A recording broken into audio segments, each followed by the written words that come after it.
type of content do you think will perform well in 2024? Good question. So every year, right, everyone says, oh, video is going to be the content. I'm actually going to play devil's advocate and actually think I don't think that's necessarily the case. I'm not saying I don't think video is good, because it obviously is.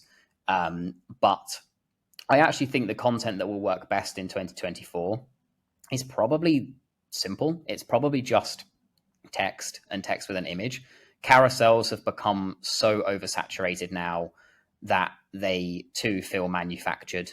They, you've got to try and learn one point, you've got like 18 slides you need to click through because it increases your impressions and your click engagement, your click through rate.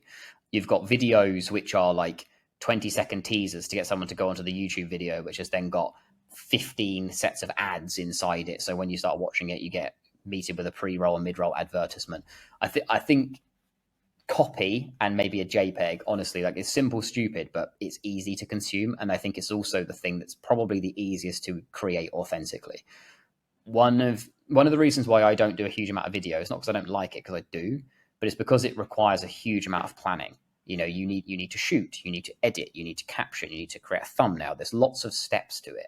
And my style as a creator is, to say, relatively improvisational. Like, I will kind of come to my computer and I will produce something pretty much then and there. I very rarely schedule. I very rarely create a content calendar. I do all the things that I should do that I don't. So I think actually just the presence will be the content that performs best in 2024. In an age of AI, in the age of like advanced scheduling and analytics and all that kind of stuff, I think actually just posting your thoughts and your theories and having your opinions on things will be the content that will probably grow your profile most and grow your presence most in 2024. And it's not, you don't have to overcomplicate it. I've said it before, but I believe that your personality is your superpower, and your opinion and having an opinion is something that so few people seem to do these days.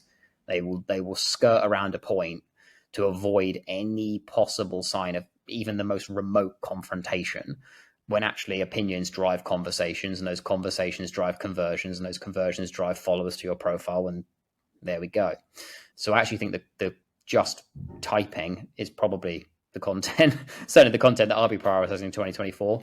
As for trends or whatever, I don't know. We could see more kind of like Tik-Tok-y type videos coming to LinkedIn, possibly. But again, I think they are, I feel like personally they don't fit very well on LinkedIn, just because of like the visual thing. I think video on LinkedIn, the long form stuff's actually pretty good, especially if you're a company that's got budget. You can produce like a high quality, like long form video is a good place for it. But yeah, I genuinely think being yourself, typing out words, posting those words, maybe attaching a relevant image to them, is probably the content that will get you noticed more in 2024, because not that many people do that anymore. Yeah, I agree. It pays dividends to be authentic and not to plan too much in advance. But I actually think video is the way to go for 2024. And the reason I think that is because of AI.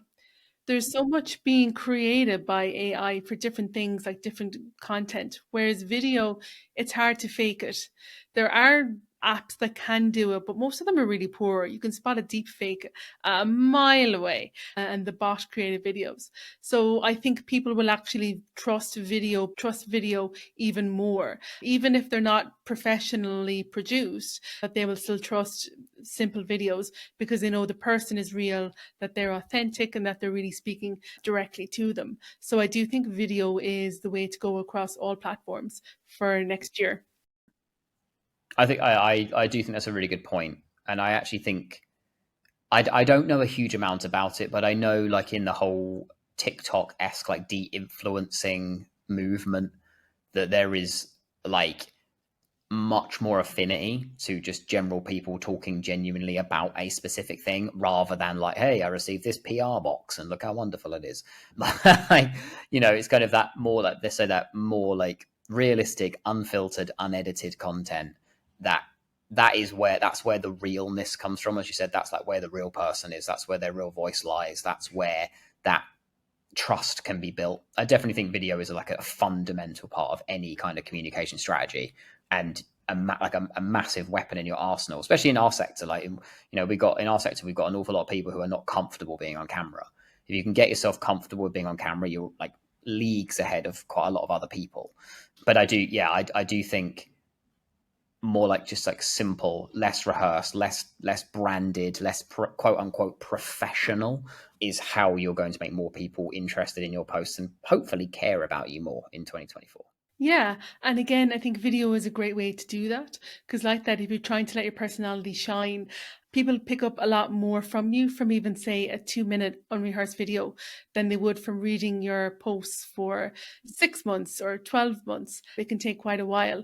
So, because people do so much research about your business before they ever contact you, I think it pays to have videos. So, if somebody is visiting your website for the first time and there's 2 or 3 short 2 minute videos there, or you have a YouTube channel with a couple of videos, they'll get a better impression of you and what your brand is about.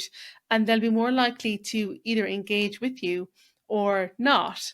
And if they don't, great, you're saving the salespeople time, you're saving time with proposals and presentations and meetings. So it really helps to cut through a lot of the time wasted deciding and researching. So again, video, I think even short ones are very, very useful.